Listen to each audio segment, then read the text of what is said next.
guys, Assalamualaikum warahmatullahi wabarakatuh. In this video, I want to explain about teori komunikasi dalam lingkup komunikasi kelompok. Komunikasi kelompok itu dapat didefinisikan sebagai pertukaran informasi antara mereka yang memiliki kesamaan dalam hal budaya, linguistik, dan atau geografi. Komunikasi kelompok digunakan untuk saling bertukar informasi, menambah pengetahuan, memperteguh atau mengubah sikap dan perilaku, mengembangkan kesehatan jiwa, dan meningkatkan kesadaran. Secara teori, komunikasi kelompok merupakan sebuah kegiatan atau interaksi yang dilakukan oleh beberapa orang di dalam sebuah perkumpulan seperti pertemuan, diskusi, rapat, atau berkumpul di suatu tempat dengan jumlah peserta yang relatif kecil. Dengan kata lain, komunikasi kelompok adalah sebuah pertukaran informasi atau pesan yang terjadi secara langsung atau bertatap muka antara 3 orang atau lebih. Peran komunikasi kelompok bukan hanya sebagai sarana atau alat pertukaran informasi saja, melainkan memiliki puluhan peran yang sejalan dengan tujuan dari dibentuknya sebuah kelompok. Tujuan dibentuknya sebuah kelompok secara tidak langsung sebenarnya akan menjadi tujuan dari komunikasi kelompok itu sendiri. And then di sini aku mau jelasin sedikit tentang 3 teori komunikasi kelompok yang aku pilih. Yang pertama teori dinamika, yang kedua teori model Visser, dan yang ketiga teori perkembangan kelompok. Yang pertama yaitu teori psikodinamika. Teori psikodinamika dari fungsi kelompok dikemukakan oleh Bion pada tahun 1948 sampai 1951. Sebelumnya, Bion melakukan pengamatan dan partisipasinya dalam kelompok-kelompok terapi teori psikodinamika. Dari fungsi kelompok berawal dari teori neoanalisis. Teori psikodinamika adalah teori yang berusaha menjelaskan hakikat dan perkembangan kepribadian. Teori ini didasarkan pada asumsi bahwa perilaku berasal dari gerakan dan interaksi dalam pikiran manusia. Kemudian pikiran merangsang perilaku dan keduanya saling mempengaruhi dan dipengaruhi oleh lingkungan sosialnya. Setiap tindakan kita merupakan hasil interaksi dan pergerakan dalam pikiran kita.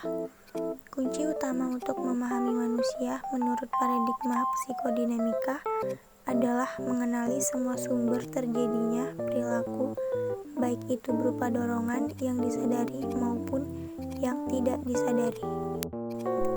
Tokoh yang mengembangkan teori psikodinamika.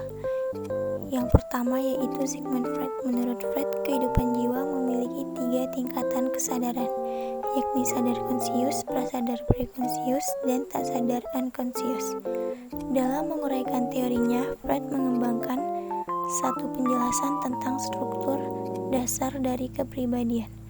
Teorinya menyatakan bahwa kepribadian tersusun dari 3 komponen, yaitu ID, ego, dan superego.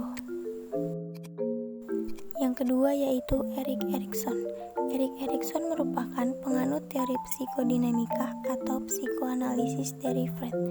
Erikson memperluas teori dari Freud dengan mencoba meletakkan hubungan antara gejala psikis dan sistem edukatif, serta gejala masyarakat budaya di pihak lain. Peran pengasuhan dan lingkungan menjadi hal yang sangat penting dalam menentukan perkembangan hidup individu. Dalam pandangannya, Erikson menyatakan bahwa masyarakat memainkan peran yang sangat penting dalam perkembangan psikososial individu. Terdapat 3 kepribadian dalam suatu kelompok. Yang pertama, ID. ID ada sejak lahir dan terdiri dari insting dan dorongan mendasar yang mencari kepuasan langsung, tanpa menghiraukan konsekuensinya. Jika tidak dikendalikan, ID akan menempatkan individu dalam konflik mendalam dengan orang lain dan masyarakat. Yang kedua, ego. Ego mulai berkembang selama tahun pertama kehidupan. Ego terdiri dari proses mental, daya penalaran, dan pikiran sehat yang berusaha membantu ID menemukan ekspresi tanpa mengalami masalah. Ego bekerja menurut prinsip realitas. Superego berkembang dari puncak kedewasaan, identifikasi, dan model orang tua, serta dari masyarakat. Superego mewakili nilai-nilai sosial yang tergabung dalam struktur kepribadian dari individu. Ini menjadi kata hati yang berusaha mempengaruhi perilaku untuk menyesuaikan diri dengan harapan-harapan sosial. ID dan superego sering bertentangan, menyebabkan kesalahan, kegelisahan, dan gangguan. Ego berusaha memperkecil konflik dengan menjaga keseimbangan dari dorongan insting dan larangan-larangan masyarakat. Teori yang kedua yaitu teori model Weiser. Model Weiser sesuai dengan namanya bahwa teori ini dikemukakan oleh Aubrey Weiser. Adanya teori ini dilatar belakangi adanya pembagian dari kelompok besar. Teori ini merupakan suatu bagian dari tindak komunikasi kelompok tugas. Dalam model Weiser ini ada 4 tahap yang harus dilewati seseorang dalam menjalani suatu hubungan dengan anggota kelompok. Teori ini menjelaskan bagaimana proses yang harus dilewati seseorang dalam suatu kelompok untuk menghasilkan sesuatu yang disepakati bersama antar anggota kelompok.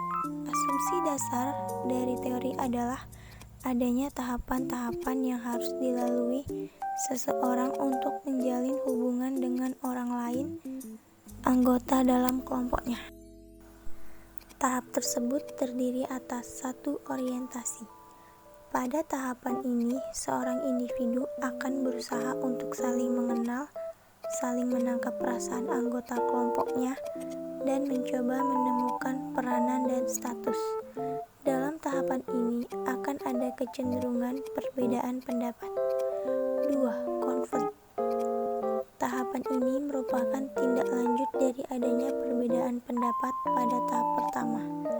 Dalam situasi ini terdapat peningkatan perbedaan antara satu individu dengan anggota kelompok lainnya.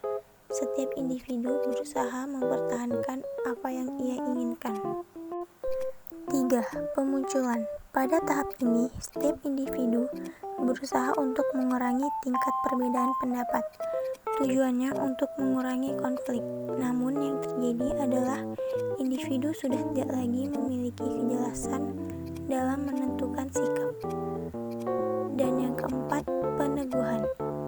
Tahap akhir yang dilakukan seseorang dalam kelompoknya yaitu bagaimana para anggota memperteguh konsensus kelompok. Dalam hal ini akan ada saran bagaimana penyelesaian yang baik dan akan ada keputusan dari perbedaan yang ada pada para anggota. Dan yang terakhir yaitu teori perkembangan kelompok. Teori perkembangan kelompok dikemukakan oleh Bennis dan Shepard pada tahun 1956. Teori ini merupakan pengembangan atau setidaknya dipengaruhi dari apa yang telah diungkapkan oleh orang-orang sebelumnya. Awal dari teori ini adalah dari ketidaksengajaan Kurt Lewin pada tahun 1946 yang menemukan dasar-dasar munculnya kelompok sensitivitas. Dilanjutkan pada tahun 1960-an adanya kelompok pertemuan dan Carl Rogers melihat adanya manfaat dari kelompok pertemuan ini, yaitu pengembangan diri. Cara ini biasa dilakukan oleh para psikolog untuk melatih pasien menemukan bagaimana dirinya sendiri. Kemudian pada tahun 1970-an ditemukan pula bahwa kelompok pertemuan ini juga dapat mempercepat suatu kehancuran akibat dari kepemimpinan kelompok yang merusak. Penelitian Bennis dan Shepard. Bennis dan Shepard meneliti teori perkembangan kelompok ini dari sebuah pengamatan yang dilakukan pada kelompok-kelompok latihan di National Training Laboratory for Group Development di Bethel, Maine, Amerika Serikat. Para peserta kelompok dipilih dari latar belakang yang berbeda mulai dari pendidikan, sosial, dan ekonomi. Begitu pula dengan kepribadiannya. Pada awalnya anggota kelompok satu sama lain tidak saling mengenal. Seorang pelatih memberikan tugas-tugas kepada kelompok tersebut dengan prosedur yang telah dibuat. Pertemuan antara anggota kelompok dilakukan beberapa kali dalam 1 minggu, dan ini dilakukan dalam beberapa minggu. Untuk mencapai tujuan dari tugas-tugas ini, yang mulai tidak saling mengenal, kini mau tidak mau harus saling berkenalan, bahkan saling berinteraksi untuk dapat menyelesaikan tugas yang diberikan pelatih. Inilah tahapan-tahapan yang dilakukan ketika bergabung disepakati. Baynes dan Schipper menyatakan bahwa tidak semua kelompok bisa mencapai titik akhir perkembangannya.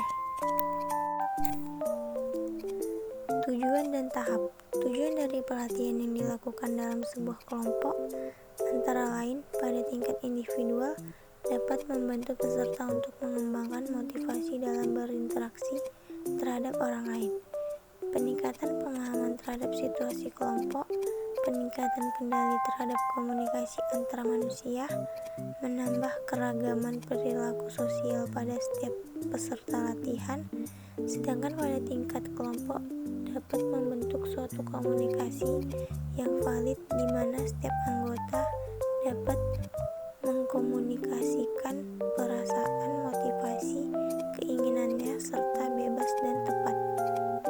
Tahap-tahap perkembangan kelompok yang biasanya dilalui seseorang dalam suatu kelompok terdiri atas 1. Tahap otoritas, yaitu tahap di mana keraguan ketergantungan dapat dicairkan. Tahap ini terdiri atas 3 subtahap, yaitu tahap ketergantungan, tahap pemberontakan, dan tahap pencairan. Dan yang kedua, tahap pribadi, yaitu tahap di mana dicairkan keraguan saling ketergantungan. Tahap ini terdiri atas 3 subtahap, yaitu tahap harmoni, tahap identitas pribadi, dan tahap pencairan masalah.